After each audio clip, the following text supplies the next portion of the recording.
नमस्कार दोस्तों, मैं हूं नवीन कुमार और आज की क्राइम इन्वेस्टिगेशन की एक बेजोड़ कहानी आप लोगों को सुनाने वाला हूं, जो मुंबई में घटित हुई थी। और इसे सुनने के बाद आपके मन में पुलिस वालों के प्रति सम्मान और भी बढ़ जाएगा। यह कहानी 25 अगस्त 2022 की है। इस पूरी कहानी की शुरुआत होती है सोशल मीडिया प्लेटफॉर्म से। आप सब जानते हैं आजकल हर कोई, खासकर नए उम्र के लड़के लड़कियां, बहुत ज्यादा एक्टिव हैं। ऐसे ही एक सोशल मीडिया प्लेटफॉर्म पर 15 साल की एक लड़की की मुलाकात 21 साल के एक नौजवान से होती है। ये लड़की जो है वो मुंबई की ही रहने वाली है और ये जो नौजवान है वो भी मुंबई का रहने वाला है। बांद्रा ईस्ट में उसका घर है और इस नौजवान के साथ लड़की की सोशल मीडिया में मुलाकात होती है। थोड़ी बहुत बातचीत चैटिंग होती है और फिर दोनों बहुत अच्छे दोस्त बन जाते हैं। तो एक स्कूल जाने वाली 15 साल की लड़की 21 साल के नौजवान संतोष मकवाना से प्यार करने लगती है। इसके बाद दोनों जो है एक दूसरे से बहुत बार बार मिलने लगते हैं और इन दोनों को मिलने के लिए मुंबई में संतोष का ही एक दोस्त है जिसका नाम है विशाल अंबिवने। दोनों इवेंट मैनेजमेंट का काम करते थे। जुहू में विशाल का घर है और उस घर में संतोष अक्सर अपनी गर्लफ्रेंड वंशिता राठौड़ के साथ आता है और दोनों वहां पर अच्छा वक्त गुजारते हैं और फिर दोनों अपने अपने घर वापस चले जाते हैं। ये सिलसिला पिछले कई महीनों से चल रहा था। इसी बीच एक रोज लड़की के घर वालों की नजर संतोष पर पड़ती है, जो उनकी बेटी के साथ कहीं जा रहा होता है। ये देखते ही परिवार के जो लोग हैं वो आग बबूला हो जाते हैं। उन्हें लगता है कि उनकी छोटी सी बेटी, जो स्कूल जाने वाली लड़की है, उसे इस लड़के ने बहका दिया है और बहला फुसलाकर अपने साथ घुमा रहा है। तो इस बात पर लड़की के घर वाले बहुत खफा हो जाते हैं और वो लड़के की अच्छी तरफ पिटाई करते हैं और उसे बहुत जलील भी करते हैं। वो भी गर्लफ्रेंड के घर वाले कर दें तो उस लड़के को बड़ी तकलीफ होती है और वो खून का घूंट पीकर रह जाता है और इसी के साथ वो ये सोचने लगता है कि वो कैसे इस अपमान का बदला ले। दिमाग वो चला रहा था और दिमाग चलाते चलाते वो अपनी गर्लफ्रेंड से एक बार और गुजारिश करता है कि प्लीज एक बार मुझसे आखिरी बार मिल लो। तुम्हारे घर वालों ने तो खैर पाबंदी लगा दी है, मेरे साथ मारपीट भी उन्होंने की, लेकिन इससे पहले कि हम अलग हो जाएं, हमारा प्रॉपरली ब्रेकअप हो, एक बार प्लीज मुझसे आखिरी बार मिल लो। लड़की रिलक्टेंट है, मिलना नहीं चाहती है, लेकिन जब संतोष बहुत ज्यादा इंसिस्ट करता है, दबाव बनाता है कि नहीं एक बार मिल लो प्लीज, तो लड़की जो है वो कहती है ठीक है मैं आती हूं, लेकिन यह आखिरी बार मिलूंगी क्योंकि मैं अपने फैमिली वालों के खिलाफ नहीं जा सकती। उधर घर वाले अपनी बेटी को ढूंढ रहे थे क्योंकि बेटी 25 अगस्त को स्कूल जाने की बात कहकर निकली थी। लड़की सुबह अपने स्कूल के लिए घर से निकली थी, लेकिन शाम होने के बाद भी घर नहीं लौट पाई।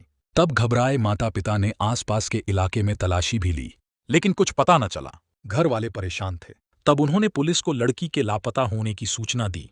उनकी शिकायत के आधार पर अंधेरी पुलिस ने अपहरण का मामला दर्ज किया था, क्योंकि लापता लड़की नाबालिग थी। 26 अगस्त को यानी एक दिन बाद एक सूटकेस पर परेरा नगर में लोगों की नजर पड़ी। वो सूटकेस जिस तरह से एक जंगली जगह पर रखा हुआ था, उसे देखकर ही लग रहा था कि शायद इसके पीछे कोई साजिश है और सूटकेस में कोई ऐसी चीज है जो नॉर्मल नहीं है ऐसे लोगों के मन में।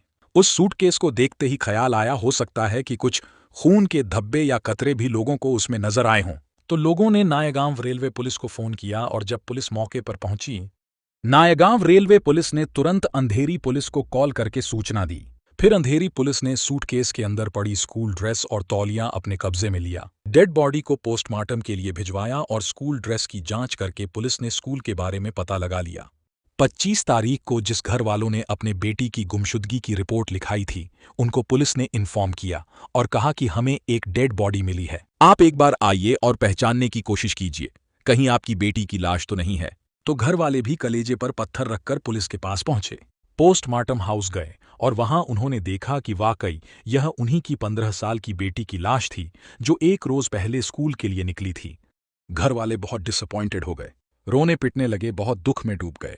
पुलिस ने उनको सांत्वना दी और फिर पुलिस ने उनसे कहा कि ठीक है, बेटी तो आपकी वापस नहीं आ सकती, लेकिन आप प्लीज बताइए कि आपको किसी पर शक है जिसने आपकी बेटी की हत्या की होगी, कोई दुश्मनी आपकी किसी से। जैसे ही पुलिस ने यह सवाल पूछा तो घर वालों ने तुरंत ही जवाब दिया कि हाँ, एक लड़का था जो उनकी बेटी को परेशान करता था और उन्हें पूरा यकीन है, शक तो नहीं बल्कि पूरा यकीन है कि उसी लड़के ने उनकी बेटी की हत्या की होगी, क्योंकि कुछ रोज पहले उन्होंने उस लड़के को बहुत डांटा फटकारा था, उसको वार्न किया था, साथ में उसे चेतावनी भी दी थी कि कभी हमारी बेटी से दोबारा न मिलना। तो हो सकता है कि उस लड़के ने यह हत्या की हो और उस लड़के का नाम संतोष मकवाना है। अब पुलिस ने संतोष मकवाना के बारे में और ज्यादा जानकारी पता करने की कोशिश की।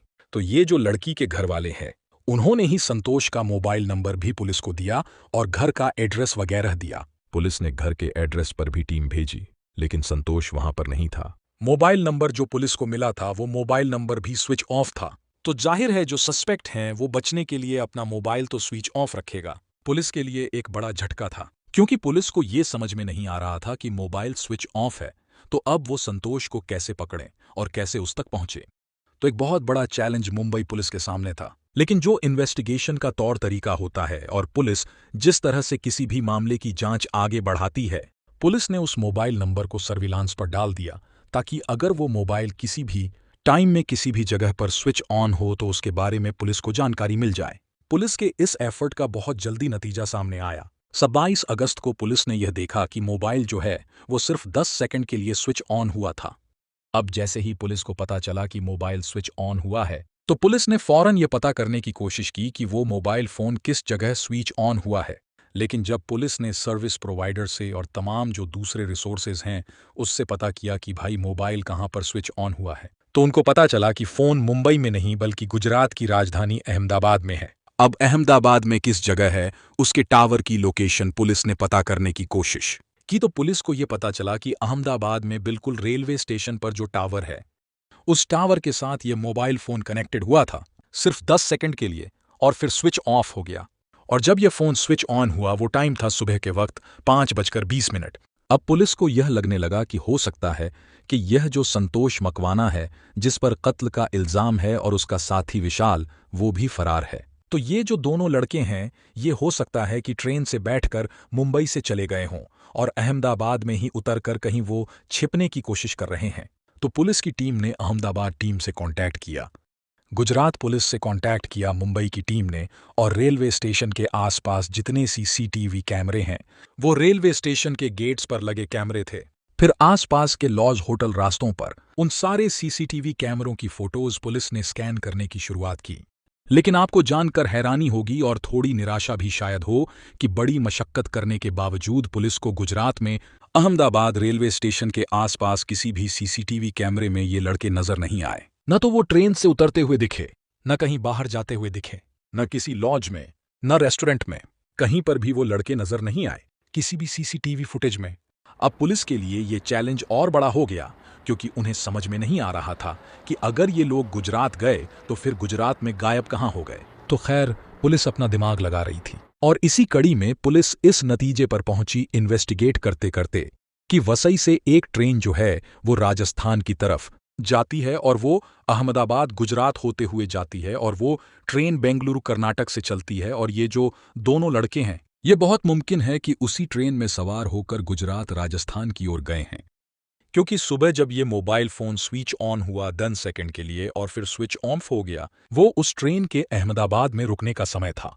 अब पुलिस को ये बात समझ में आने लगी, वो दोनों लड़के प्लेटफॉर्म पर नहीं थे बल्कि ट्रेन में ही बैठे थे। वो ट्रेन जो बेंगलुरु से वसई होते हुए राजस्थान की तरफ जा रही थी, और ये ट्रेन कुछ देर के लिए जब अहमदाबाद में रुकी थी इत्तफाक से, उसी वक्त इन लड़कों से वो मोबाइल फोन 10 सेकंड के लिए स्विच ऑन हो गया था।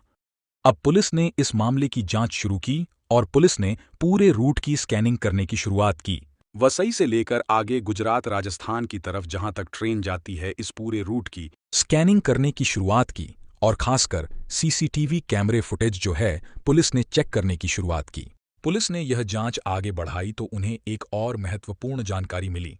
एक और अहम सीसीटीवी फुटेज पुलिस के हाथ लगा, जिससे इस मामले की तफ्तीश थोड़ी और आगे बढ़ी। पुलिस ने देखा कि ये दोनों लड़के वाकई कत्ल वाले दिन ही, यानी जिस रोज ये हत्या हुई थी, उसी दिन दोनों ट्रेन में चढ़ते हुए साफ साफ सीसीटीवी कैमरे में नजर आ रहे थे। ट्रेन में जो इंजन है उसके जस्ट बाद वाले डब्बे में संतोष और विशाल छड़े थे, और अब पुलिस को एक इम्पॉर्टेंट क्लू मिल चुका था, जिसमें पुलिस को ये पता चल गया था कि कौन से नंबर की ट्रेन पे कब कहां से चलने वाली ट्रेन पर ये दोनों लड़के किस डब्बे में सवार हुए। पुलिस ने ये सारी जानकारी अहमदाबाद और उसके आगे जितने रेलवे स्टेशन हैं उसके तमाम रेलवे स्टेशन के पुलिस से शेयर की और कहा कि आप लोग प्लीज सीसीटीवी फोटोज देखिए, चेक कीजिए कि इस एज ग्रुप का या इस तरह दिखने वाला कोई लड़का आपको नजर आता है या नहीं।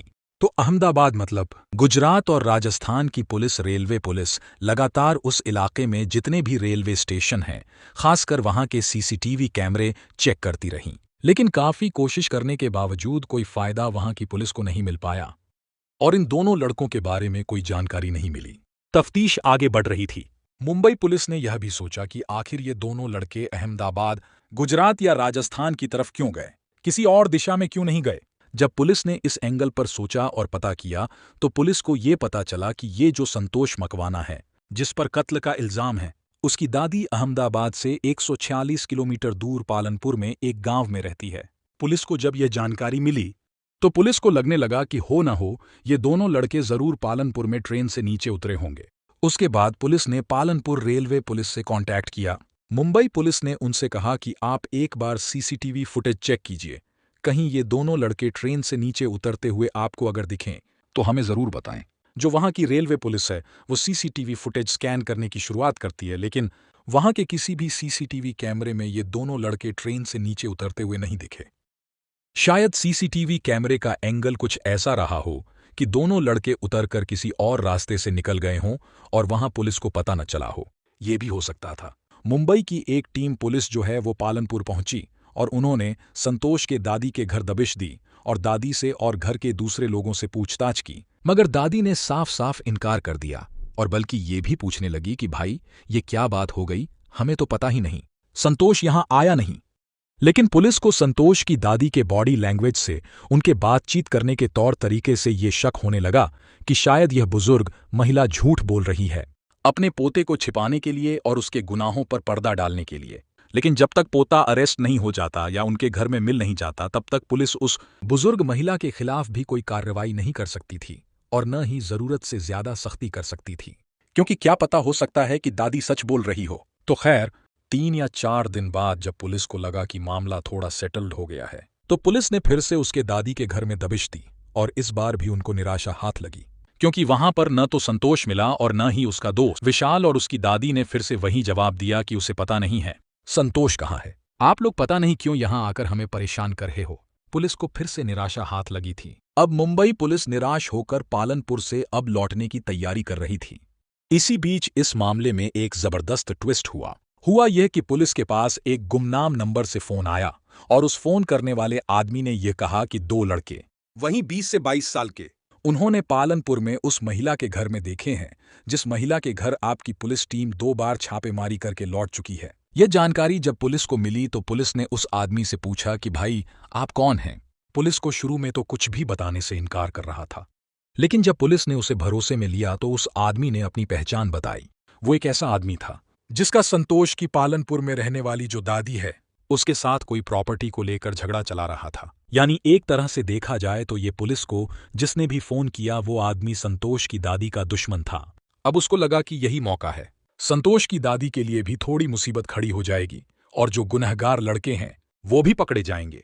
और उसने कुछ यही सोचकर पुलिस को खुफिया तरीके से फोन कर दिया। और जब इस बार पुलिस को फोन किया और पुलिस को बिल्कुल सटीक जानकारी मिली और उनका आत्मविश्वास भी बढ़ा तो पुलिस की टीम ने तीसरी बार संतोष के दादी के घर पालनपुर में दबिश दी और इस बार इत्तेफाक से संतोष और विशाल दोनों वहां पर मिल भी गए। संतोष और विशाल को पुलिस ने वहां पालनपुर से गिरफ्तार कर लिया। इस गिरफ्तारी के लिए पुलिस को 34 दिन की मेहनत जरूर करनी पड़ी। हजारों किलोमीटर का सफर पुलिस को तय करना पड़ा। पुलिस ने दोनों से सख्ती से पूछताछ की, तब दोनों ने कत्ल की बात कबूल की। पूछताछ में एक कहानी सामने आई। संतोष ने लड़की को मिलने बुलाया। वो लड़की संतोष के बुलाने पर उससे मिलने जाती है। संतोष उसे अपने दोस्त विशाल का जुहू में घर है वहां लेकर जाता है, जहां पर वो पहले भी मिला करते थे।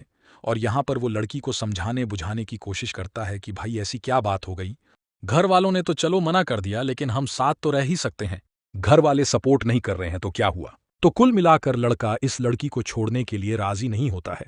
उसके मन में बदले की आग तो है, लेकिन वो चाहता है कि वो इस रिलेशनशिप को भी कंटिन्यू करें। लेकिन लड़की उसके बॉयफ्रेंड की पिटाई के बाद इतनी घबरा जाती है कि वो तय कर लेती है कि अब वो संतोष के साथ आगे कंटिन्यू नहीं कर सकती और वो सीधा कह देती है संतोष से कि वो अपने परिवार वालों के खिलाफ जाकर इस रिलेशनशिप को कंटिन्यू नहीं कर पाएगी, चाहे जो हो जाए। इस बात पर उस लड़की के साथ संतोष की बड़ी तेज कहासुनी होती है, लड़ाई होती है और संतोष शायद पहले से ही तैयार था कि कोई अगर इस तरह का सिचुएशन क्रिएट हो जाए तो वो क्या करेगा, और इसी तैयारी की बदौलत उसके पास एक चाकू भी था। उसने वो चाकू अपनी जेब से बाहर निकाला और ताबड़तोड़ अपनी गर्लफ्रेंड पर उसने वार करना शुरू कर दिया।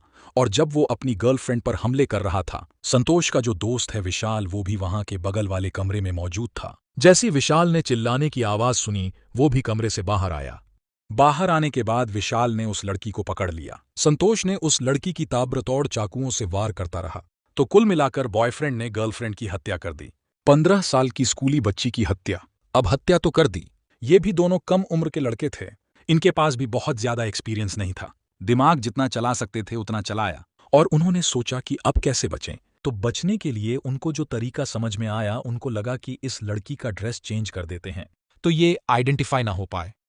तो उन्होंने फिर लड़की की लाश के सारे कपड़े चेंज कर दिए। स्कूल ड्रेस पर आई थी वो लड़की, लेकिन स्कूल ड्रेस निकाल कर उतार कर अलग रख दिया और लड़की को विशाल के ही कपड़े पहना दिए। क्योंकि विशाल के घर में हत्या हुई थी तो उसी के कपड़े पहना दिए और पहनाने के बाद एक बड़े से सूटकेस में उसकी लाश भर दी। लेकिन बेवकूफ़ी कह लीजिए, पहचान छिपाने के लिए उन्होंने लड़की के कपड़े तो जरूर बदल दिए, लेकिन उस लड़की का स्कूल के कपड़े थे, वो सारे कपड़े उन्होंने उसी सूटकेस में डाल दिए जिस सूटकेस में उन्होंने लड़की की लाश भरी। और फिर उस सूटकेस को उन्होंने अच्छी तरह से पैक किया और पैक करके जुहू से निकले और फिर अंधेरी पहुंचे। और अंधेरी से विरार की तरफ, जो लोकल ट्रेन या लोकल ट्रेन की लाइन है जो गुजरती है, उस तरफ जाने वाली एक लोकल ट्रेन में दोनों सवार हो गए। दोनों लड़के, संतोष और विशाल, और उनके साथ सूटकेस में बंद संतोष की गर्लफ्रेंड की लाश। इसके बाद ये दोनों लड़के मुंबई में विरार के रास्ते में एक जगह है नायागांव, वहां उतरे और नायागांव में उतरने के बाद वहां से और आगे गए एक और लोकेलिटी जिसका नाम है परेरा नगर। उस परेरा नगर में उनको एक जगह पर घने जंगल दिखाई पड़े और वो जगह जो है वो आबादी से थोड़ी दूरी पर थी। और उसी जंगल में उन्होंने यह सूटकेस जो है फेंक दिया और सूटकेस फेंक देने के बाद ये दोनों लड़के वापस फिर से ट्रेन के सहारे जो है ट्रेन में ही बैठकर निकल गए। इस कहानी से हमें माता पिता की तकलीफ कितनी गहरी हो सकती है, अपनी बेटी को खोने का दर्द, उसे ढूंढने की चिंता और अंत में उसकी हत्या का सामना करना माता पिता के लिए बहुत ही कठिन और दुखदायी होता है। इससे यह बात स्पष्ट होती है कि माता पिता हमेशा अपने बच्चों की भलाई चाहते हैं और उनके सुरक्षा के प्रति चिंतित रहते हैं। हमें अपने माता पिता के सुझावों और सलाह को गंभीरता से लेना चाहिए और उनकी भावनाओं का सम्मान करना चाहिए। संतोष ने जो कदम उठाया वह कानून और नैतिकता की दृष्टि से गलत था। गुस्सा और प्रतिशोध व्यक्ति को बर्बाद कर सकता है। संतोष ने अपने अपमान का बदला लेने के लिए जो कदम उठाया वह गलत और अमानवीय था। ऐसी स्थिति में शांत रहना और उचित कदम उठाना महत्वपूर्ण है। परिवार को बच्चों के जीवन में सक्रिय रूप से शामिल रहना चाहिए और उनके दोस्तों और गतिविधियों पर नजर रखनी चाहिए। साथ ही बच्चों को भी अपने माता पिता से खुलकर बात करनी चाहिए। सोशल मीडिया पर अजनबियों से जुड़ते समय सतर्क रहना चाहिए। यह मंच दोस्ती और रिश्तों को बनाने में मददगार हो सकता है, लेकिन इसके खतरों को भी नहीं भूलना चाहिए। आज की कहानी आपको कैसे लगी कमेंट करके जरूर बताना। क्राइम की दुनिया से जुड़ी ऐसी ही दिल दहला देने वाली कहानियों के लिए हमारे साथ लगातार जुड़े रहें।